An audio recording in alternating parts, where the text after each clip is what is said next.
প্রিয় শিক্ষার্থীবৃন্দ, আমি আজকে দুটা বিষয় নিয়ে কথা বলবো তোমাদের সাথে। তো তোমরা দেখতে পাচ্ছ বোর্ডে লেখা আছে, একটা হচ্ছে পার্সেন্টেজ এবং আরেকটা হচ্ছে পার্সেন্টাইল।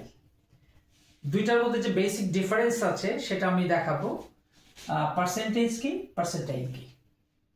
পার্সেন্টেজটা হচ্ছে সাধারণত আমাদের যে এক্সাম হয়, এক্সামে আমার মার্কস কত আসলো সেটা হচ্ছে পার্সেন্টেজ।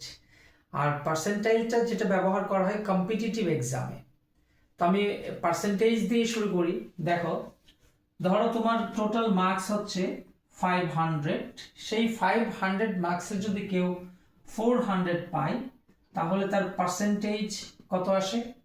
তার পার্সেন্টেজ হবে 80%। অর্থাৎ এই 80% মার্কস দিয়ে বলা যাচ্ছে এটা তোমার 80% মার্কস, বাট সে 80% মার্কস দিয়ে তোমাকে কিন্তু জাস্টিফাই করা যাচ্ছে না, অন্য স্টুডেন্টের সাথে কম্পারিজনটা করা যাচ্ছে না। এই কম্পারিজনটা করতে গেলে তোমার দরকার হচ্ছে পার্সেন্টাইল। তো এখন আমরা দেখি পার্সেন্টাইলটা কি। ধরো তোমার র্যাঙ্ক হচ্ছে, অর্থাৎ ইওর র্যাঙ্ক, তোমার র্যাঙ্ক হচ্ছে 7th। কতজন স্টুডেন্টের মধ্যে 7th?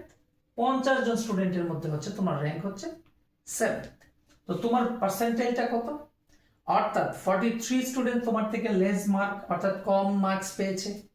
তাহলে আমরা এখানে টোটাল স্টুডেন্ট লিখব 50। আর যেহেতু তোমার র্যাঙ্ক হচ্ছে 7th, তাহলে 43 স্টুডেন্টস হচ্ছে তোমার থেকে কম মার্কস পেয়ে গেল, এবং সেটা আমরা দেব 100%। তাহলে সেটা হয় 86%। এটা হচ্ছে 86%।